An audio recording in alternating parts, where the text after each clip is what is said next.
నమస్కారం అండి. నా పేరు భార్గవి. ప్రసన్న కుమార్ సర్రాజ్ గారి కథలు సామాన్యంగా వ్యంగ్యంతో అలాగే హాస్యంతో కూడినవి అయి ఉంటాయి. ఈ పుస్తకానికి సంబంధించి ముళ్లపూడి వెంకటరమణ గారు ఏమన్నారు అంటే, ప్రసన్న కుమార్ గారిది చమత్కారి దారి. చమత్కారం కేవలం మాటల్లోనే కాదు, ఊహల్లో కల్పనలో కూడా. ఈ దారి గులాబీల దారి. పువ్వులు ఉన్నాయి, ముళ్ళు ఉన్నాయి. మంచి హాస్య రచయిత. ఆయన రీతి ఒరవడి పెట్టగల బడి అన్నారు. ఇక శ్రీరమణ గారు ఏమన్నారంటే, ఇందులో ఉన్న 38 కథలు హాస్య వ్యంగ్య ధోరణిలో నడిచినవే. సర్రాజు ప్రసన్న కుమార్ సహజ ధోరణే అది. గొప్ప గొప్ప సందేశాలు లేవు గాని హాయిగా చదివిస్తాయి. ఇక కార్టూనిస్ట్ మోహన్ గారు ఏమన్నారంటే, కథల ప్రపంచం పెద్దది, అందున హ్యూమర్ అంటే డేంజర్. తెలుగు సినిమా లాంటి వల్గారిటీకి, మీలో చక్కని సంస్కారానికి అపీల్ చేసే హాస్యానికి తేడా ఉంటుంది. ప్రసన్న కథలు ఈ పని చేస్తాయి. తెలుగు హాస్యం లెవెల్ పెంచిన సంతకం ప్రసన్న అని అన్నారు. బాపు గారు ఈ కవర్ పేజీ గీశారండి. అలాగే ఇందులో ఉన్న 23 కథలకు కూడా ఆయనే బొమ్మలు గీశారు. మిగిలిన కథలకి బాబా శశాంక్ చిత్రాలు గీశారు. మీ అందరికీ ఆధార్ కార్డులు ఉన్నాయి కదండి. అదెంతిక ప్రశ్న అలా అడుగుతుంది అనుకుంటున్నారా? అంటే ఇప్పుడు నేను చెప్పబోయే కథ ఆధార్ కార్డు ప్రవేశపెట్టిన కొత్తల్లో రచయిత రాయడం జరిగింది. ఆధార్ కార్డుతోనే ఇప్పుడు పనులన్నీ జరుగుతున్నాయి. దేనికైనా సరే ఆధార్ కార్డు లింక్ ఉండాల్సిందే. అంతెందుకు, ఈ మధ్య పాన్ ఆధార్ కూడా లింక్ చేసేసారు కదా. సో ఆధార్ కార్డు ఉంటే లాభాలేంటి, లేకపోతే వచ్చే నష్టాలేంటి, ఈ కథలో చెప్పారు రచయిత. మరి కథలోకి వెళ్ళిపోదామా? ఇంతకీ కథ పేరు ఏమిటంటే, నీవేనా మా మదిలో నిలిచి హృదయము కలవరపరచునది. ఎందుకంత కలవరం వచ్చింది చూద్దాం. ఉరిశిక్ష పడిన ఖైదీని ఉరికంబం ఎక్కించారు. ముసుగు తొడగబోతుంటే వద్దన్నాడు ఖైదీ. ముసుగేసుకోకపోతే భయమేస్తుంది అన్నాడు తలారి. నీకా అడిగాడు ఖైదీ. కాదు నీకు అన్నాడు తలారి. ఖైదీ నవ్వాడు. నా ఆఖరి శ్వాస దాకా ఈ దరిద్రగొట్టు అవకతవక కంగాళి ప్రపంచాన్ని చూడని. బాగా గుర్తుపెట్టుకోవాలి, పొరపాటున మళ్ళీ ఈ భూమి మీద పుట్టి చస్తానేమో. అలా జరగకూడదని కళ్ళు తెరిచే ప్రార్థించుకుంటా అన్నాడు. తలారికి ఏం అర్థం కాల. తలగోక్కుంటూ తాడు అతని కంఠానికి అడ్జస్ట్ అయ్యేలా సరిచేసి చక్రం దగ్గరికి వెళ్ళి జైలర్ సిగ్నల్ కోసం ఎదురు చూస్తున్నాడు. జైలర్ టైం చూసుకున్నాడు. ఇంకా 2 నిమిషాలు ఉంది. పక్కన జైలు సిబ్బంది, మేజిస్ట్రేటు, డాక్టరు ఉత్కంఠగా చూస్తున్నారు. వారిలో చాలామందికి ఉరితీతను ప్రత్యక్షంగా చూడటం ఇదే మొదటిసారి. ఇంకా 40 సెకండ్లుంది. ఇంతలో సార్, జైలర్ సాబ్ అంటూ పెద్ద కేక. జైలు ఆఫీసు క్లర్కు వగరుస్తూ పరిగెత్తుకుంటూ వచ్చాడు. సార్, మీకు మోస్ట్ అర్జెంట్ మెసేజ్ అని అరిచాడు. జైలర్ అయోమయంగా చూశాడు. సుప్రీంకోర్టులో స్టే వచ్చిందేమో, ప్రెసిడెంటు చివరి క్షణంలో ఉరిశిక్షను రద్దు చేశారేమో. ఎన్ని సినిమాల్లో చూడటం లేదు ఇలా ఆఖరి క్షణంలో రద్దు కావటం. క్లర్కు ఇచ్చిన మెసేజీని చదువుకుని ఉరికంబం మీద నిల్చున్న ఖైదీ దగ్గరికి వెళ్ళి ఏదో అడిగాడు. ఖైదీ అడ్డంగా తలూపాడు. వెంటనే జైలర్ తలారికి సైగ చేశాడు. అతనొచ్చి తాడు తీసేశాడు. జైలర్ గంభీరంగా నడుచుకుంటూ వచ్చాడు. అందరూ ఆత్రంగా అడిగారు ఏమైంది అని. జైలర్ చెప్పాడు, ఈ ఖైదీకి ఆధార్ కార్డు లేదుట, అది ఉంటే గాని ఉరిశిక్షకు అర్హుడు కాదుట. ఈ పద్ధతి అరగంట కిందే అమల్లోకి వచ్చిందిట. అందరూ ఉస్సురంటూ నిట్టూర్చారు. ఎంచక్క ఉరి తీయటం కళ్ళారా చూస్తామని ఆశపడ్డాం, ఏమిటో ఈ కొత్త పద్ధతులు అని గొణుక్కుంటూ వెళ్ళిపోయారు. జైలర్ సుబ్బారావు ఇంటికొచ్చాడు నీరసంగా. ఇంకొక సంవత్సరంలో రిటైర్ అవ్వబోతున్నాడు. తన హయాంలో ఒక్క ఉరి అయినా తీయకపోతే ఎంత నామర్దా. తన తోటి జైలర్లందరూ నిన్నటి వరకు ఎంత కుళ్ళుకున్నారు. ఇప్పుడు ఈ విషయం మీడియాలో వచ్చాక చాటుగా ఎంత నవ్వుకుంటారు. భర్త రావటం చూసి ఆయన భార్య మంచినీళ్లు తెచ్చి అందిస్తూ సంతోషంగా, ఏమండి పెందలాడే వచ్చారే, ఉరితీత బాగా జరిగిందా, పనయ్యాక అంతా గ్రూప్ ఫోటో దిగారా అని పలకరించింది. ఆయన మౌనంగా ఉండటం చూసి మూడ్ మార్చటానికి, ఇదిగోండి పెళ్లి ఇన్విటేషను, కొరియర్లో వచ్చింది అని ఇచ్చింది. తీసుకుని చూశాడు. ఫ్రెండ్ కూతురి పెళ్లి, తప్పకుండా రావాలని విడిగా నోట్ కూడా పెట్టాడు. తేదీ చూశాడు సుబ్బారావు. అరే, ఇవాళ్లే పెళ్ళి. కొరియర్ వాడు లేటుగా ఇచ్చాడన్నమాట. టైం చూసుకున్నాడు. 10:30 అయింది. 12కి ముహూర్తం. 1 గంటకి లంచ్. తొందరగా తయారవు అన్నట్టు అమ్మాయేది అడిగాడు. భార్య ముసిముసిగా నవ్వుతూ కాబోయే శ్రీవారితో షాపింగ్కి వెళ్ళింది, వచ్చే నెలేగా పెళ్ళి అంది. ఇద్దరూ వెళ్ళి పెళ్లి చూసి అక్షింతలు వేసి డైనింగ్ హాల్కి వెళ్లారు. అక్కడ సగం పైగా టేబుల్స్ ఖాళీ. మనం మరీ ముందే వచ్చామేమో, అందరూ వచ్చాక కూర్చుంటే బాగుంటుంది అని భార్యతో అంటుంటే అప్పుడే వచ్చిన పెళ్లి కుమార్తె అన్నయ్య, రెండంకుల్, చాలామంది వచ్చి తిరిగి వెళ్ళిపోయారు, మీరు మా ఫ్యామిలీ ఫ్రెండ్స్ కదా, పర్వాలేదు భోంచేయండి అని వారిని తీసుకెళ్లి కూర్చోబెట్టాడు. అదేమిటి, ఫ్యామిలీ ఫ్రెండ్స్ అవటానికి భోజనానికి సంబంధం ఏమిటి అని బయటకే అనేశాడు సుబ్బారావు. ఏం లేదంకుల్, మీరు ఇన్విటేషన్ సరిగ్గా చదివి ఉండరు, భోజనానికి వచ్చేవాళ్ళు తప్పనిసరిగా ఆధార్ కార్డు వెంట తీసుకురావాలను అని అందులో వేయించాం అన్నాడతను.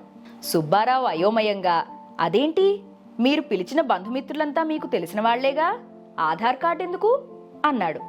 లేదంకుల్, 6 నెలల క్రితం మా అక్కయ్య పెళ్లికి మీరు రాలేదనుకుంటా. మా అంచనా ప్రకారం 1500 మంది వస్తారనుకుంటే 4000 మంది వచ్చి భోజనాలు చేసి వెళ్లారు. మళ్ళీ హడావుడిగా వంటలు చేయించి పెట్టాల్సి వచ్చింది. వాళ్లలో చాలామంది మేము ఎరగని వాళ్లే. కానీ ఎలా అడుగుతాం, ముష్టోళ్లు కూడా కాస్త మంచి బట్టలేసుకొచ్చి తినేసి వెళ్ళినట్టున్నారు. అందుకనే ఈ ఏర్పాటు. ఈరోజు కూడా చాలామంది ఆధార్ కార్డు లేకుండా వచ్చారు, నిర్మోహమాటంగా పంపించేశాం అని గర్వంగా నవ్వాడు అబ్బాయి. సుబ్బారావు భార్య కాస్తంత ఉత్సాహపడి లడ్డూ కొరుకుతూ, మనం కూడా ఆ కార్డుని తెమ్మని ఇన్విటేషన్లో వేద్దామండి అంది. అసలే పొద్దుటి నుంచి చిరాకుగా ఉన్న సుబ్బారావు ఛ నోర్మయ్ అన్నాడు. నెల తర్వాత కూతురి పెళ్లి గ్రాండ్గా చేశాడు సుబ్బారావు. 2 నెలల తర్వాత దసరా పండగకి కూతురు అల్లుడు వచ్చారు. అల్లుడు బాగానే ఉన్నాడు గాని కూతురు ఎందుకో ముభావంగా ఉండటం గమనించింది సుబ్బారావు భార్య. అక్కడ ఉన్న 4 రోజులు రోజు 10 నుంచి మధ్యాహ్నం 2 దాకా పోస్ట్ మ్యాన్ కోసం గుమ్మల్లో నిల్చోవటం, తర్వాత నిరాశగా లోపలికి రావటం గమనించింది తల్లి. ఒకరోజు బీరువా అంతా కెలుకుతూ దేనికోసమో వెతుకుతూ ఉంటే, ఏంటమ్మా, ఏం కావాలి అని అడిగింది. ఓ రసీదు కోసం వెతుకుతున్నానమ్మా అంది కూతురు. ఏ రసీదమ్మా, పెళ్లి కాకముందు పీజీకి అప్లై చేసి 2000 కట్టినట్లున్నావు, ఆ రసీదా అడిగింది. కాదమ్మా, సంవత్సరం క్రితం ఆధార్ కార్డుకి అప్లై చేసి ఫోటో కూడా దిగాను కదమ్మా, ఓ వారంలో వస్తుందన్నారు పోస్ట్లో, ఇంతవరకు రాలేదు అంది కన్నీళ్లతో కూతురు. కూతుర్ని అక్కున చేర్చుకుని ఊరడిస్తూ, ఆ కార్డు లేకపోతే అంత దిగులెందుకు తల్లి, గ్యాస్ సిలిండర్ ఇవ్వనంటున్నారా, అంత అవసరమైతే మన ఇంట్లో 4 సిలిండర్లున్నాయి, మీ నాన్నగారికైతే డబ్బులు కూడా వద్దంటూ వంగి నమస్కారాలు పెడుతూ ఎన్ని సిలిండర్లు కావాలన్నా వేసిపోతారు ఆ గ్యాసు కంపెనీ వాళ్ళు, నువ్వు ఓ 2 తీసుకెళ్ళమ్మా అని ఓదార్చింది తల్లి. నా బాధ సిలిండర్ కోసం కాదమ్మా, సివిల్ సప్లైస్లో ఆయన పెద్ద స్ట్రిక్ట్ ఆఫీసర్ అంటూ ఆయనకిచ్చి పెళ్లి చేసి నా గొంతు కోశారు. ఇప్పుడు ఆయన ఆతృతగా అడిగింది తల్లి. ఆధార్ కార్డు లేకపోతే నాతో సంసారం చేయనన్నారే, పుట్టింట్లో కూడా ఆధార్ కార్డు లేకుండా సంవత్సరం గడిపావంటే నీ శీలాన్ని అనుమానించాల్సి వస్తుందంటున్నారే అని వెక్కి ఏడ్చింది కూతురు. Scene change. రాత్రి 12 గంటలు. పబ్బులో పూటుగా మందు కొట్టి కార్ డ్రైవ్ చేసుకుంటూ ఔటర్ రింగ్ రోడ్డు మీద అడ్డదిడ్డంగా వెడుతున్నాడు ఓ దేవదాసు. అంతకంతకు స్పీడ్ ఎక్కువ అవుతోంది. పక్కనే కూర్చున్న గర్ల్ ఫ్రెండ్ తన బాయ్ ఫ్రెండ్ అడ్డదిడ్డ డ్రైవింగ్ను చూసి చప్పట్లు కొడుతూ వెర్రిగా నవ్వుతోంది. మధ్య బీరు గడగడా లాగిస్తోంది. 80, 90, 100, 120 స్పీడ్కు చేరింది కారు. ఎదురుగా ఓ సామాన్యుడు సైకిల్ మీద వస్తున్నాడు. కారు పాములా మెలికలు తిరుగుతూ ఇంకొక 2 నిమిషాల్లో అతన్ని ఢీ కొట్టబోతోంది. అతను కారు వేగాన్ని, పరిస్థితిని అంచనా వేశాడు. వెంటనే నడిరోడ్డు మీదే సైకిల్కు బ్రేక్ వేసి తాపీగా జేబులో చెయ్యి పెట్టి శ్రీకృష్ణ పరమాత్ముడిలా ఆధార్ కార్డు తీసి అరచేతిలో పట్టుకుని చూపిస్తూ చిద్విలాసంగా చిరునవ్వుతో నిల్చున్నాడు. అంతే, దేవదాసుకు పబ్బులో తాగిన 12 పెగ్గులు ఒక్కసారి దిగిపోయాయి. ఆధార్ అని పెద్దగా కీచుగా అరిచాడు. కారు ఒక్కసారిగా పక్కకు తిరిగి ఓ చెట్టుకి కొట్టుకుని ఆగిపోయింది. సైకిల్ సామాన్యుడు నింపాదిగా సైకిల్ తొక్కుకుంటూ ముందుకి వెళ్ళిపోయాడు.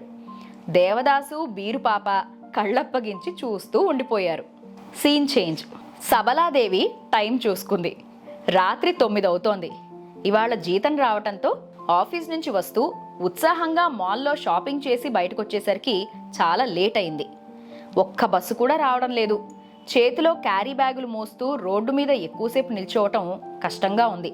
అంతలో ఓ టాక్సీ వచ్చి ఆగింది. డ్రైవరు, "రండమ్మా, ఎక్కడికెళ్ళాలి? పిచ్చిబౌలి వైపా, ఎక్కండి" అన్నాడు. లోపల ఇంకా 3 మగాళ్లు కూర్చుని ఉన్నారు. డ్రైవర్ పక్కన ఒకరు, వెనకాల 2. వీళ్ళెవరు అడిగింది సబలాదేవి. "వీళ్ళు ప్యాసింజర్లు, ఇది షేర్ టాక్సీ" అన్నాడు డ్రైవర్. ఆమె సందేహంగా నిల్చునే ఉండటం చూసి 3 స్నేహపూర్వకంగా నవ్వారు. వెనకాల 2 కొంచెం జరిగి సర్దుకు కూర్చున్నారు. సబల అనుమానాలు పెట్టుకోకుండా సామాను లోపల పెట్టి ఎక్కి కూర్చుంది. కారు పోతోంది. ఉన్నట్టుండి డైవర్షన్ తీసుకుని ఓ సందులోకి తిరిగింది. "ఏయ్, ఏమిటి, ఎక్కడికి పోనిస్తున్నావు?" అని అరిచింది డ్రైవర్ని. నలుగురు నవ్వారు. ఇంతకు ముందున్న వినయం, గౌరవం లేవిప్పుడు.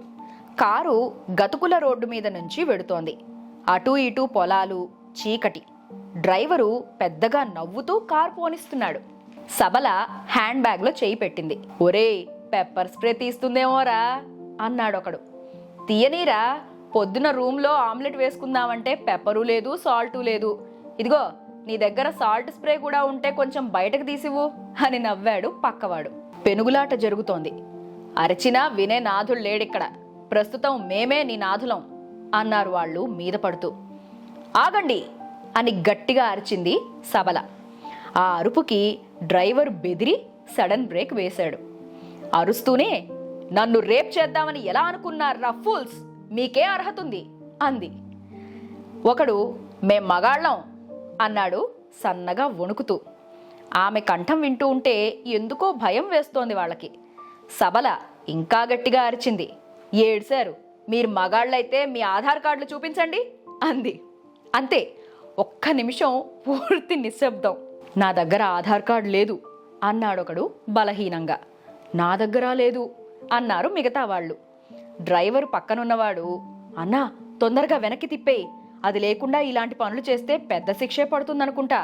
నాకు ఆ అమ్మాయి మాటలు వింటుంటే భయం వేస్తోంది" అన్నాడు సన్నగా ఏడుస్తూ. డ్రైవర్ ఇంకేమీ ఆలోచించకుండా కారు వెనక్కి తిప్పి ఆఘమేఘాల మీద మెయిన్ రోడ్డుకి వచ్చి ఆపాడు. అప్పుడే అక్కడ ఉన్న బస్టాప్ దగ్గరికి వచ్చి ఆగింది ఒక బస్సు. ఆమె కారులోంచి దిగి నింపాదిగా నడుచుకుంటూ వెళ్ళి బస్సు ఎక్కింది. కారులోంచి ఆమె సామాను మోసుకుంటూ వచ్చి బస్సులో ఆమె దగ్గర పెట్టి తిరిగి చూడకుండా హడావిడిగా వెళ్ళిపోయారు వాళ్ళు. సబల గర్వంగా చూస్తూ కండక్టర్కి డబ్బులిచ్చి టికెట్ తీసుకుంది. Scene change. ఇంటర్ పిల్లలకి ట్యూషన్లు చెబుతున్న రిటైర్డ్ హెడ్ మాస్టర్ తాతయ్య గారు, "పిల్లలు విన్నారుగా, కనుక మీరు కూడా ఇప్పుడే ఆధార్ కార్డుకి అప్లై చేయండి. కనీసం మీరు పెద్దాళ్ళై పెళ్ళిళ్ళు చేసుకుని పిల్లల్ని కని సెటిల్ అయ్యే టైంకి ఆధార్ కార్డు తప్పకుండా వస్తుంది. అప్పుడు జీవితమంతా సుఖ సంతోషాలతో గడిపేయొచ్చు" అన్నారు లేచి లోపలికి వెళుతూ. పిల్లలు కూడా లేచి ఇళ్లకు వెళ్లబోతూ, "తాతయ్య గారు, మరి మీకు ఆధార్ కార్డు ఉన్నదా?" అని అడిగారు. ఆయన నవ్వి, "లేదురా, ఎప్పుడో చాలా కాలమైంది అప్లై చేసి. బహుశా అది లేదనే యముడు నా వైపు కన్నెత్తి చూడటం లేదనుకుంటా" అని వెళ్ళిపోయారు.